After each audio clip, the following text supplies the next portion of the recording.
Le but de ma conférence, qui avait pour thème l'avancée scientifique de l'Afrique, c'était de montrer que, on vous parle d'Einstein, on vous parle de Max Planck, mais aucun de ces gens n'a dépassé la science que vous avez dans le village, que le vieux a dans le village, que nos temples ont.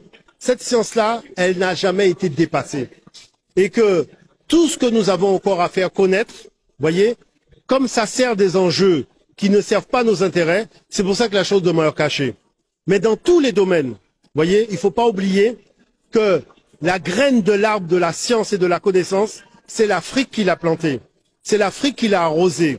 C'est l'Afrique qui a fait qu'elle a porté tant de fruits. Inventé les mathématiques, l'astronomie, la médecine, le calendrier de 365 jours, la précision des équinoxes, les sciences que vous utilisez pour faire la caméra, l'informatique, les ordinateurs. Le nombre binaire informatique est né en Afrique. D'accord? L'ordinateur, on le voit avec le Fa. Le Fa est basé sur les nombres binaires. Donc toute la culture africaine est fondamentalement scientifique. On nous éloigne de cette culture pour ne pas qu'on en fasse notre colonne vertébrale pour être debout. Sur le plan de la spiritualité, les pères de l'Église étaient tous africains. Alexandre d'Alexandrie, Alexandrie c'est en Afrique. Clément d'Alexandrie, Alexandrie c'est en Afrique. Origène d'Alexandrie, Alexandrie c'est en Afrique. Ce sont des Africains qui ont pris le savoir des temples pour donner à des gens qui n'avaient pas de tradition religieuse, une tradition religieuse. Toutes les divinités que vous voyez dans la Bible sont des divinités africaines. Ce sont des divinités que les anciens utilisaient dans les cultes vaudous. On les a blanchis, ils font la même chose, mais vous ne voyez pas que c'est la même divinité parce qu'on ne connaît pas suffisamment nos fondements. Quand on a fait le rituel initiatique, on comprend des choses. Il faut se préparer pour aller faire le rituel. Il faut jeûner. Quand vous allez à la messe, il n'y a pas de préparation, il n'y a pas de jeûne. On peut aller danser dans une boîte de nuit et aller à la messe le dimanche matin. Vous voyez pas qu'il y a un problème?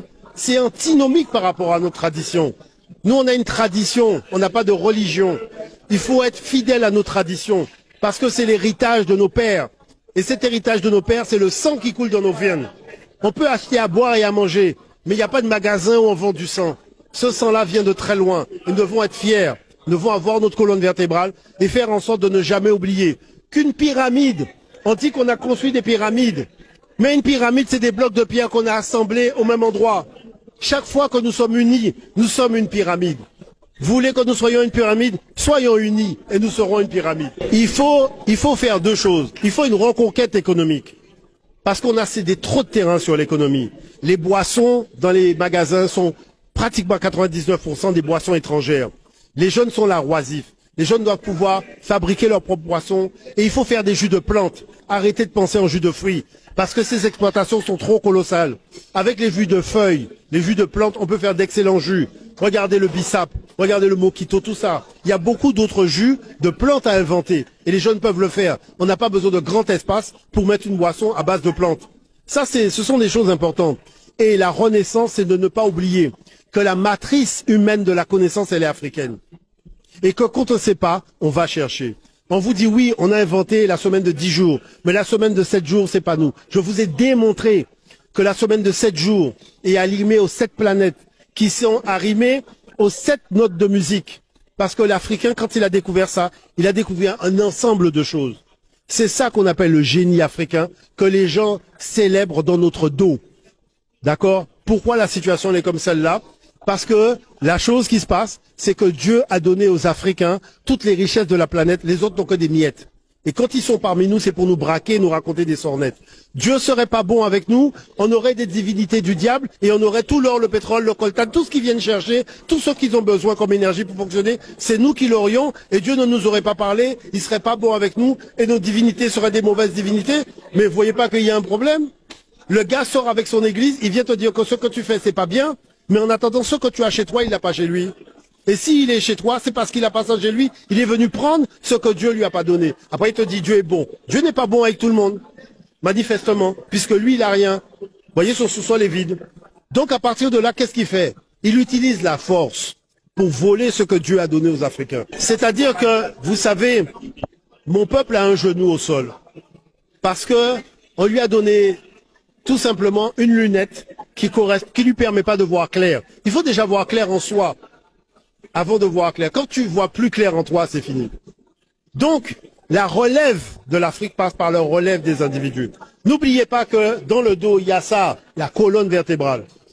La colonne vertébrale, c'est pas simplement pour tenir le corps. Il y a une colonne vertébrale pour tenir le mental aussi. Et si on n'a pas de colonne vertébrale mentale, on sera jamais debout.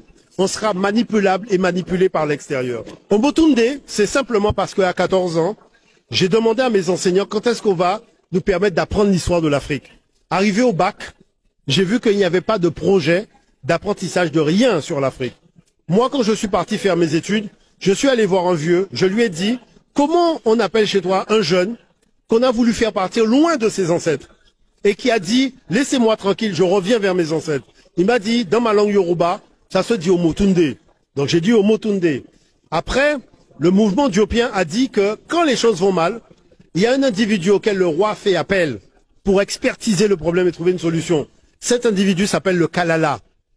Tu es le Kalala du peuple noir. C'est pour ça que c'est Omotunde Kalala.